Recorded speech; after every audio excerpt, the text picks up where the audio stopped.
Hello. Welcome to Fat Mascara. Happy Friday. It's interview day, and we have a master perfumer, Mr. Steve Nicoll, with us. Now, what makes Steve so special is that he doesn't just know how to make fine fragrance. He's one of the best in the country at making household products smell good. Yes, you have heard us reference this interview on Fat Mascara dozens of times before. In fact, I just talked about it yet again with Garrett 2 weeks ago. Did I say this is Jen? Hi, it's Jen Sullivan. I think you knew that. Anyway, back to Steve. So he's a master perfumer at IFF, aka International Flavors and Fragrances. So in this role, he mostly specializes in scenting fabric care, like detergent and fabric softener.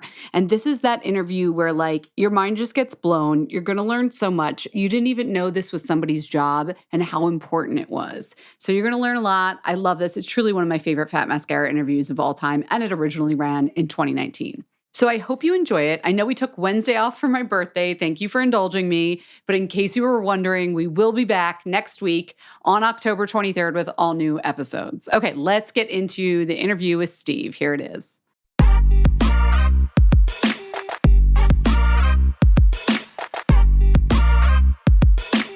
We are here with Steve Nicoll. He's a master perfumer at International Flavors and Fragrances, IFF. This company makes everything from vanilla flavoring for ice cream to fragrances for laundry detergents to soap scents and, of course, fine perfumes. They fragrance 38,000 products every year. Steve, welcome to Fat Mascara. That's a big number. That is a big number. And you do all of them, right? All 38,000? I do some. Yes. Well, thank you for squeezing us in. Jen and I have been dying to talk to somebody like yourself that does fragrance, but not necessarily exclusively for fine fragrances. So you're a master perfumer at IFF, and I know that is a tremendous deal. What does that mean?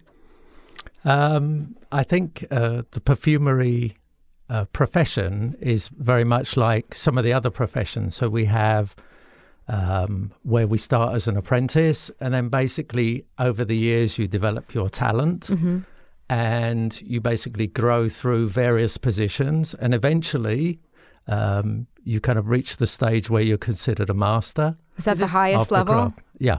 Oh, like you've been knighted. Not exactly. No. And then what products, you have worked on fine fragrance and perfumes. Do you still do that? A little bit. Okay, but we're focusing mostly on consumer now? Yes, okay. Mostly on consumer. And actually, although consumer is very broad, actually my area of specialty is in products for laundry. Oh, excellent. All right. I'm so excited we've got yes. a lot of questions. So how is that different, just broadly speaking, than working on fine fragrance, since you have experience in both?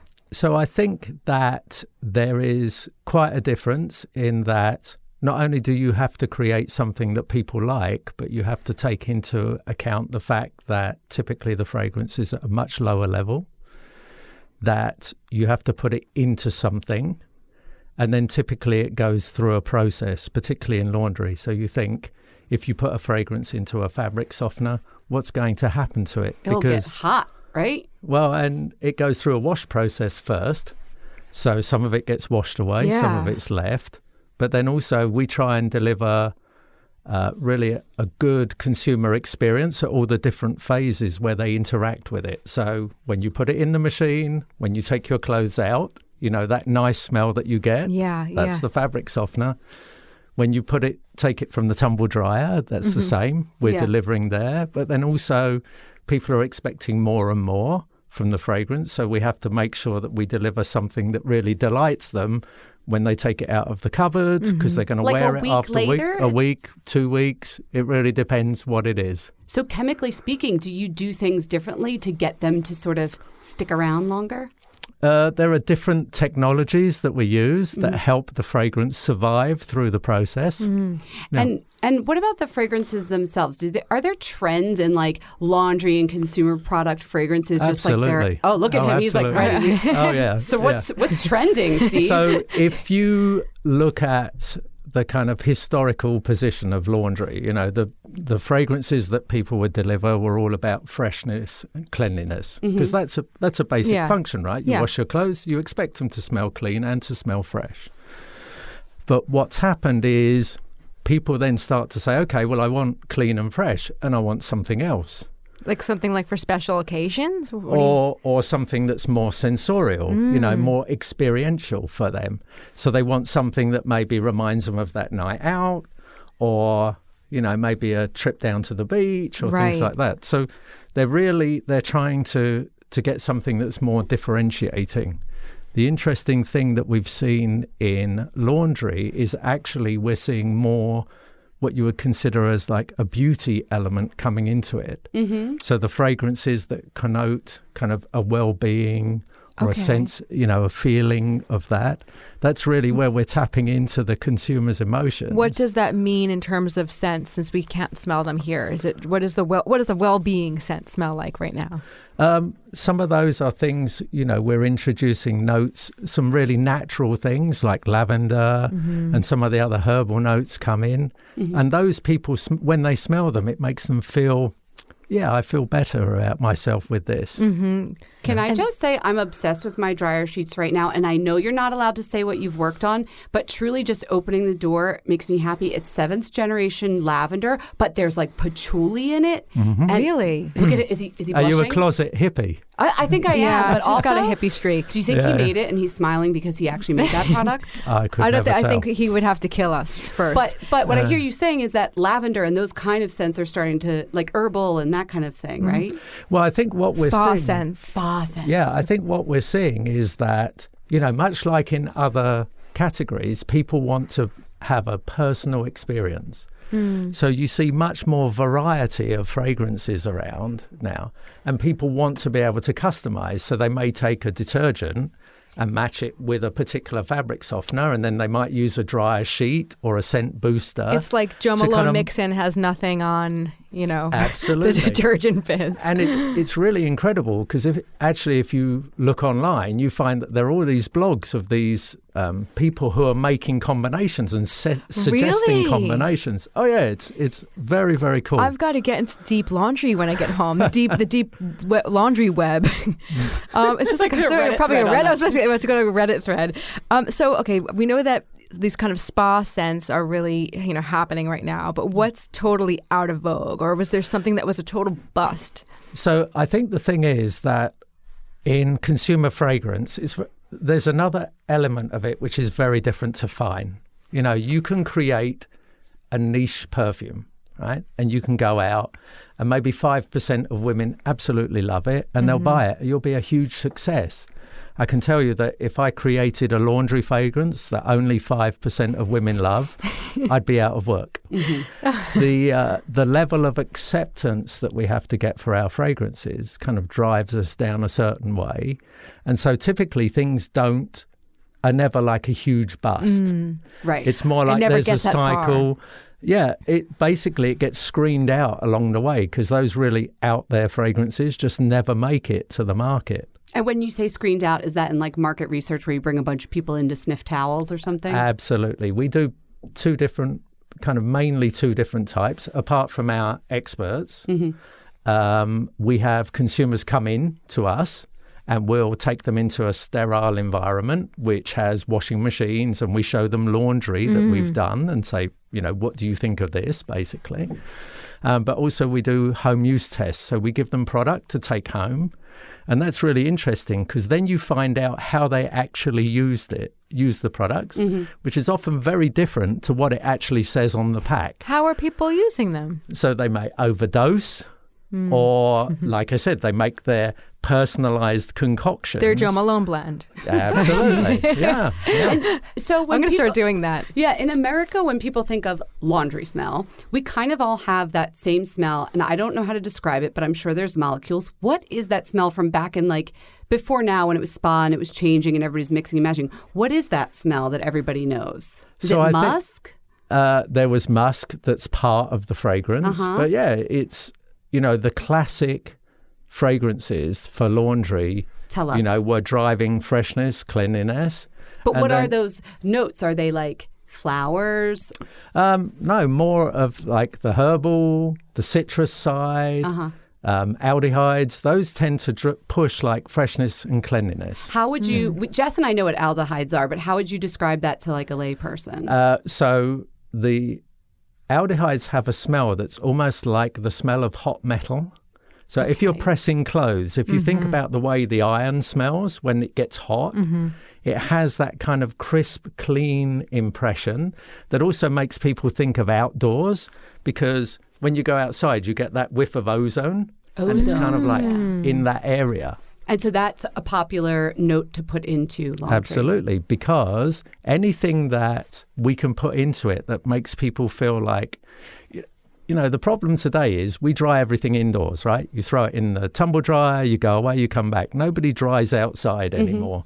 And yet people still crave that kind of, oh, my washing's very clean and it smells of the outdoors. And like sunshine and and fresh air and things like that. So often when people smell some of these materials, those are the kind of comments that they make. That's they're so funny. Like the smell of fresh air, or it's the smell by the ocean, or, you know, the countryside. Remember, I feel like in detergent ads, I haven't seen this in a while, but maybe I'm just not realizing, they show like a woman like happily pinning up her clothes in the backyard on a clothesline. Yeah, and usually it's big white sheets, right? Yeah, and they hang them on the line and they blow in the wind and everyone's like, oh yes, it's air dried. She's ecstatic. Nobody does that anymore. Yeah. You know? No. But you try to recreate those experiences with fragrance. We recreate the feeling of doing the smell. Interesting. And also, you know, we try and make the consumer feel like they've done it that way.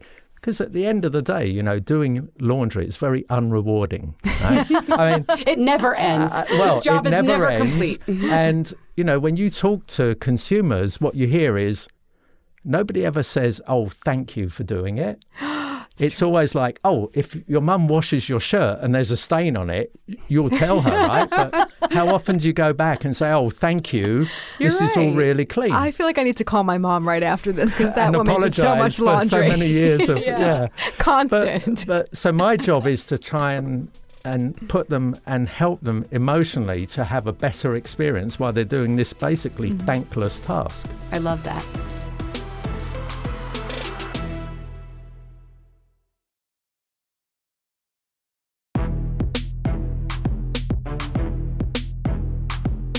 We're here in the United States where certain scents are popular. Do you find that when you're working for other markets, there's differences between what people in America like versus other countries? What are some big differences?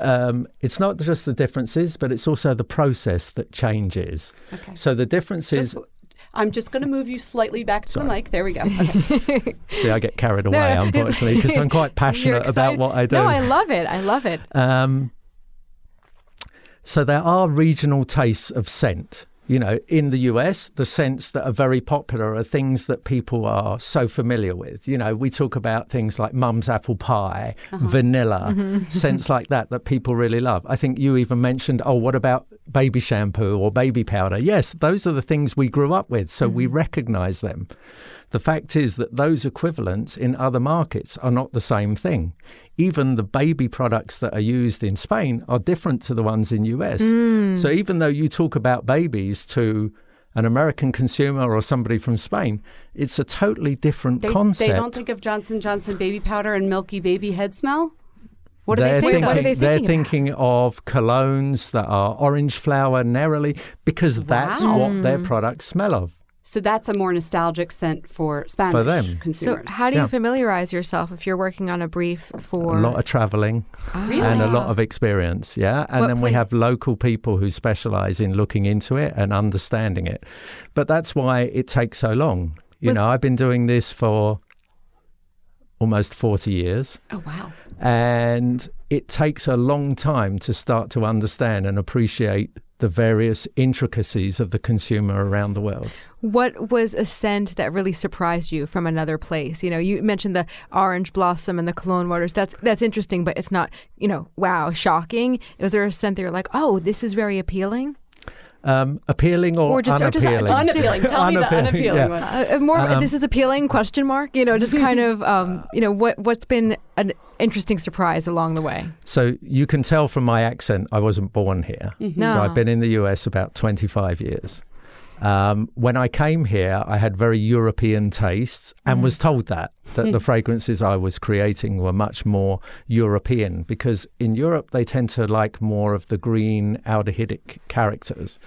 But actually what I've seen over the years is that people are changing. People are traveling a lot more, so they experience things from other places and they start to get a feel for it. So that's why you see like more international foods and fragrances being available. And then what's happened is when Amazon came along and basically you can go there and pretty much buy anything from anywhere, then all of a sudden people had access to things that they never had access to before. And now they're starting, they would go on holiday, they would smell a product or use a particular, eat a particular food. Now all of a sudden they can get it. So what's happening is globally, trends are changing quite a lot. Do you think we're all becoming more similar or? I don't think so. No. No. What's the most surprising then? Like you were like, I cannot believe they want their softener to smell like green grass that's just been mowed in Ghana. Okay, so one of the things that struck me, I've done quite a lot of work in the Asia region. Okay. And one of the things there is that often some of their fruity notes and the fruits that they particularly like have an essence that I could only describe as either the taste of or onion or garlic. It's kind of somewhere in that area. So they have a couple of fruits that they absolutely go crazy for. What fruits are they? So one is called durian. Oh, durian, that's the sticky and the fruit. other one's jackfruit. Jackfruit, it's like bacon. It's like a porky kind of. They put jackfruit in a lot of vegan like jackfruit snacks. Yep. And so you can imagine that going there, you look at it, you say, well, I don't want to smell of bacon or this kind of sulfury onion smell. It's not a dryer sheet that I want. No, thank you. So, but, a small amount of that in their fragrances, it's something they recognize and they appreciate the character of. And so I know you're not allowed to tell us what you've worked on, but is there something in general that you're super proud of? Like this one, I don't know, laundry detergent that smelled of Lily of the Valley is like gangbusters or whatever. In addition to helping lead our Perfumer team for fabrics, I'm also very involved in innovation. So one of the things that I was involved in from day one with IFF was when we introduced capsule technology into laundry to help deliver a more long-lasting experience for consumers. So that's where all of a sudden we were able to deliver things that a month later you take out of your closet and you go, wow, this still smells really good. So it's a capsule that like does time release or something, just like a drug? It's actually through friction. So essentially, there's two elements to it, and that's really the fun part of it. You look so happy. You just got so excited. I know your eyes are sparkling. So there's two ways to use the technology, and by creating different types of fragrance within it, you can make it do different things. So partly you can have it where it's a bit like slow release. Okay. Or you can have something that's like inside a capsule that when you break it, then it releases. Like friction, it bursts, and you get another scent, another wash of the scent. Yep. Yeah, absolutely. That's like that Degree deodorant does that, where like the motion sense technology. Yeah. Caress had a body wash, or Yes. Right. Yep. So that technology is really interesting because it allows us to deliver different characters at a different point in time. Oh, so like it comes out and it smells warm and delicious, and then a week later I get more of like a fresh green scent Absolutely, to it. because you may have to use a really simple example, you could have something that smells lemon from the product, but when you wash your clothes, of course, the lemon smell goes. But later on, when the capsule breaks, now you get the lemon coming back again. Oh, that's so cool. So we're able to make these fragrances inside the capsules, and like I said, by playing with the way that we create the capsule and what we put inside it, we can deliver all different sorts of effects from it.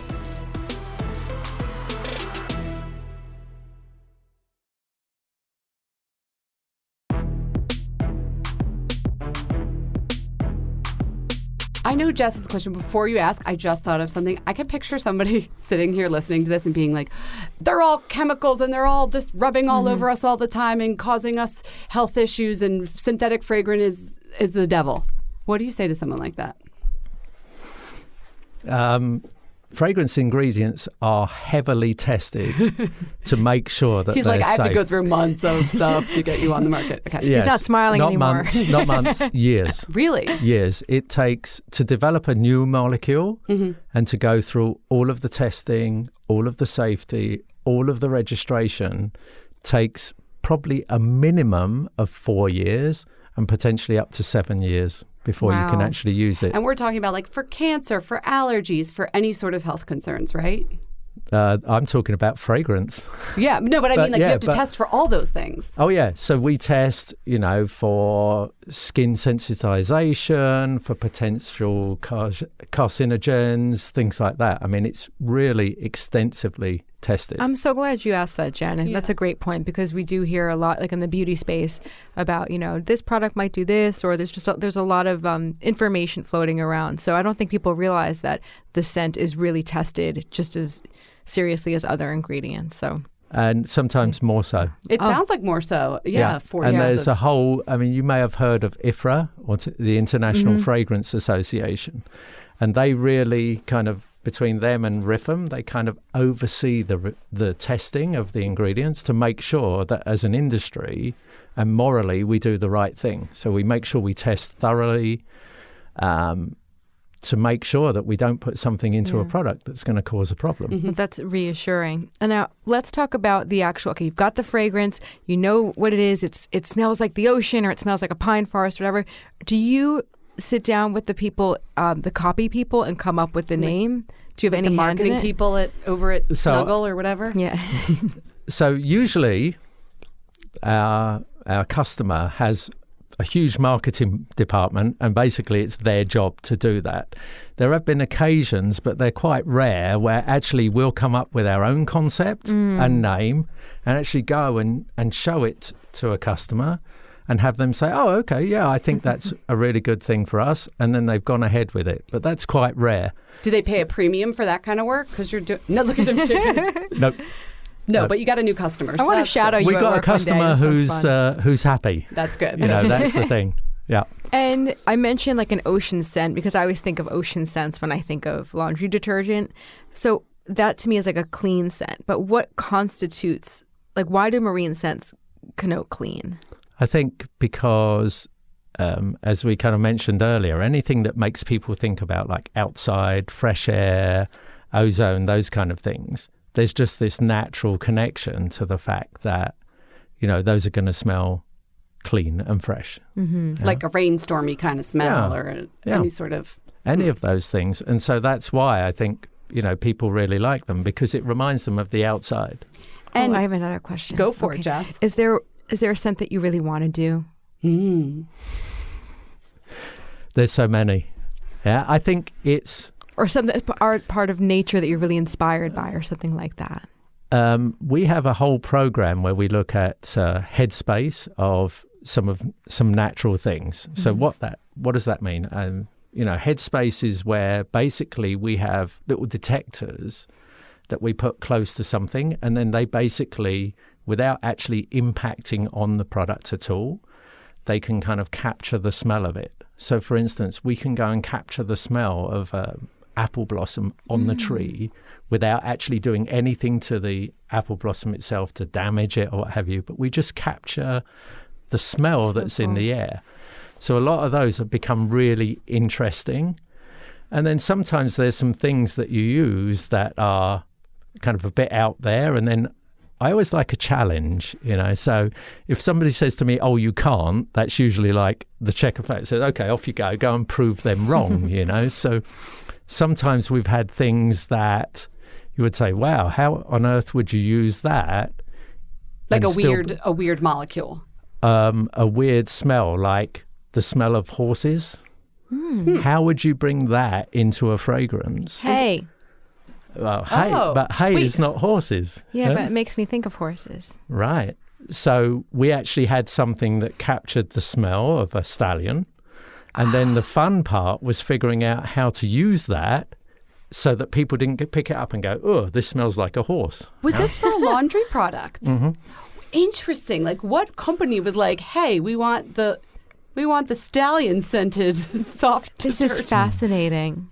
But like I said, to me, I'm always like up for a challenge. So if someone says, oh, you can't do that, usually then I go away and actually try and prove them wrong. Well, now I'm picturing your household. Like what consumer products are you using? What is in your laundry right now? And don't tell me testing stuff that you're testing. I want to know names. Like just what do you prefer? Okay. So can't mention names. Okay.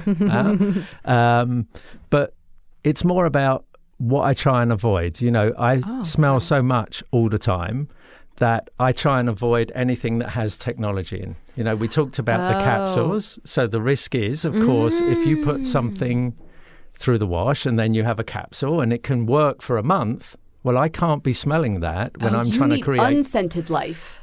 Not unscented, because that's really boring. Yeah. But kind of not anything that's going to interfere too much. So you may notice, you know, like if you smell me, you'll see that I don't smell strongly of much.